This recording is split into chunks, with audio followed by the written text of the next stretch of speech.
El programa de hoy tiene por objeto servirles de guía para aprender a clasificar los seres vivos y más en concreto los hongos. No será una guía demasiado extensa, ya que la complejidad es tal que no habría tiempo de abarcarlo aquí en su conjunto. 3 son los hombres que han influido decisivamente en la clasificación de los seres vivos: Aristóteles, Linneo y Darwin. El griego Aristóteles, que vivió en el siglo IV a.C., fue el primer clasificador reconocido por la historia. El científico sueco Carlos Linneo publicó en 1758 su gran obra Systema Naturae, en la que clasificaba a los seres vivos agrupándolos por sus caracteres parecidos y dando a cada especie 2 nombres en latín, uno genérico y otro específico. Aplicó un sustantivo al primero y un adjetivo al segundo. Por último, el inglés Carlos Roberto Darwin publicó en 1859 una de las obras más polémicas y conocidas escritas en la historia de las ciencias naturales: El origen de las especies. El sistema de nomenclatura que adoptó Linneo en el siglo XVIII es sobre el que se basa la nomenclatura actual. Este tipo de nombres científicos hacen referencia a alguna característica definitoria de la especie. También pueden señalar alguna circunstancia de lugar o tiempo o recordar el nombre del sabio que descubrió la especie en cuestión. Por ejemplo, la seta que vulgarmente se conoce como salsaperrechico, en castellano girola, científicamente se llama Cantarellus cibarius. Este nombre, aparentemente más complicado, indica a quien conoce etimología que la seta tiene forma de copa y que la especie es comestible. Otro ejemplo descriptivo es el de la Gomphidius viscidus. Su nombre nos dice que esta seta tiene forma de clavo y que es viscosa. Los nombres por los que se conocen vulgarmente las setas varían enormemente de región a región y de pueblo a pueblo. Sin embargo, el nombre científico de una especie es el mismo en todos los pueblos, regiones y naciones del mundo.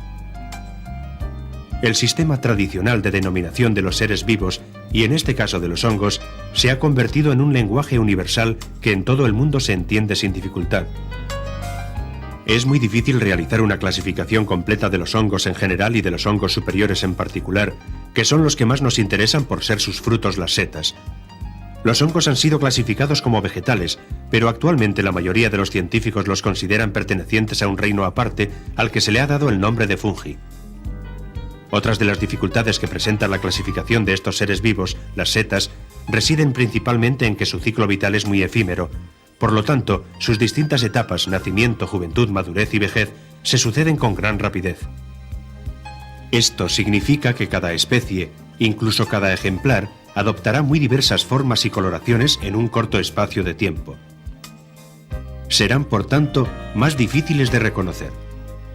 La lluvia o los insectos y limacos, entre otros, son agentes externos que también juegan su mala partida a la hora de añadir dificultades para clasificar las setas.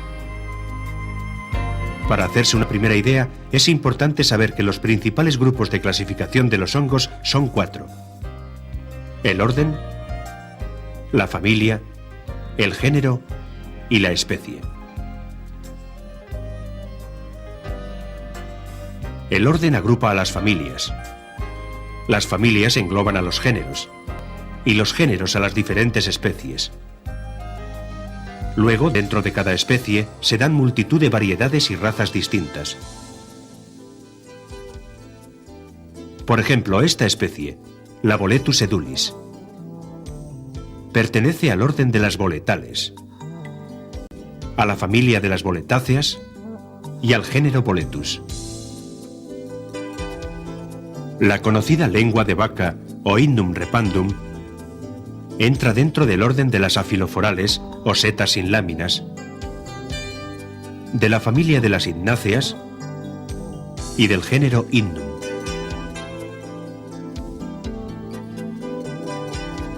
Las setas pueden ser reconocidas a través de sus caracteres superficiales, macroscópicos, perceptibles por los sentidos o mediante el estudio de sus esporas y tejidos al microscopio.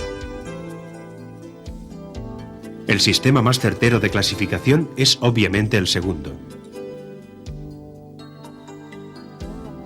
Sin embargo, se puede adquirir mucha destreza en distinguir las setas a primera vista o a través del olfato, del gusto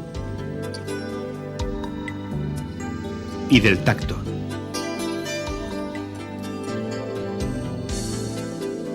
Y hasta del oído. Porque, sí, han oído bien. Existen algunas especies como la Liophyllum aggregatum que los más entendidos pueden identificar sin dudar a través de un chasquido muy característico que produce cuando su pie se rompe al estar seco. Después de la vista, el olfato es el sentido más empleado por los clasificadores. La mayoría de los aficionados, cuando desean catalogar rápidamente una seta, la aproximan en un movimiento instintivo a su nariz. Esto les da la pista que necesitan para formar su criterio. El olor que despide una seta es un factor definitorio bastante subjetivo. Por ello es preciso compararlo con otros olores conocidos a modo de referencia.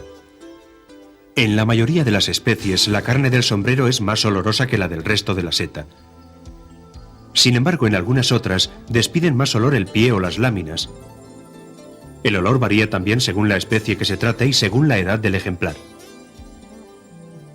Algunos olores son precisamente identificables, pero no definibles, por no encontrarse ninguna referencia odorífica comparativa. Este es el caso de la Clitocibe nebularis o seta pardilla, que despide un aroma muy característico de su especie. Hay especies de olor poco definido o de olor fúngico que recoge muy diversos tipos de olores, quizás solo reconocibles por los expertos. Hay olores que solo se aprecian con claridad cuando las setas están secas, como las lactarias, o cuando están mojadas, como las tricolomas. Los olores más fáciles de identificar, muy numerosos, son los que nos recuerdan a otros ya conocidos. Los más típicos son el de almendras amargas, el de anís, el de harina o el de pescado. El sabor de la carne de las setas es también un elemento muy importante, sobre todo cuando se trata de distinguir entre sí las diferentes especies de determinados géneros. Presenta en principio menos matices identificables que el olor, por lo que implica quizá mayor dificultad de discernimiento y además es peligroso probar las setas en crudo. Es de resaltar que algunas setas poseen un sabor amargo en ciertas zonas, pero en otras el sabor es dulce, lo que podría confundir al clasificador. Este es el caso de las rúsulas y las cortinarius.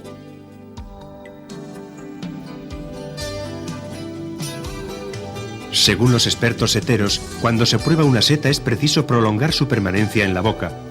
Hay que masticarla bien durante un cierto tiempo antes de emitir un juicio acertado. Por ejemplo, en las rúsulas se recomienda no determinar el resultado de la cata hasta pasado un minuto, y en algunas otras especies de su género se debe esperar varios minutos sin tragarla. Los sabores de las setas no dejan de sorprendernos. Por ejemplo, la Amanita rubescens o seta de galdácano parece insípida al primer mordisco y sin embargo si se conserva en la boca, su insipidez se transforma en un fuerte sabor amargo. Otras especies se tornan dulces en este proceso. Las setas presentan infinidad de sabores distintos. Por agruparlos de algún modo, se puede decir que los más comunes son el sabor amargo, el dulce, el harinoso, el salado, el agrio y el picante. Por su tiempo de permanencia pueden ser fugaces y persistentes. Por su tiempo de aparición, rápidos o tardíos. Y por su intensidad, ligeros, débiles y fuertes. Son tantas las variedades de sabores y olores de las setas que no se puede pretender reconocerlas de la noche a la mañana, como tampoco se puede pretender aprender a identificar y a catalogar todas las especies existentes con solo comparar el ejemplar real que deseamos estudiar con algunas ilustraciones o fotografías que aparecen en los libros. Es indudable que esta referencia gráfica es de gran ayuda para complementar una buena clasificación, pero si se trata del aprendizaje de un aficionado, nunca un libro puede ser el sustituto de un buen maestro ni de la práctica diaria de salir al monte en busca de nuevas setas. Posiblemente sea esta la mejor manera de formarse en las apasionantes ciencias de la micología y la taxonomía. En cualquiera de los casos, el dominio del arte de conocer y reconocer las setas habrá de venir con años de práctica, pero sobre todo, con paciencia. Y hablando de paciencia, un buen consejo es que a la hora de clasificar se haga sin ninguna prisa, ya que el precipitarse podría dar lugar a algún envenenamiento que incluso podría ser mortal. Es realmente alarmante el número de intoxicaciones producidas por la ingestión de hongos venenosos en épocas de recolección. Por eso, para evitarlas, conviene huir de aquellas personas que, quizá por excesivo amor propio, arriesgan su vida y la de quienes comparten con ellas un buen plato de setas supuestamente comestibles. Seamos prudentes, y si no estamos seguros de conocer bien los ejemplares que hemos recolectado y nos disponemos a comer, escojamos cuidadosamente la persona que nos aconseje, porque un buen consejo de un experto a tiempo puede evitar muchos malos tragos.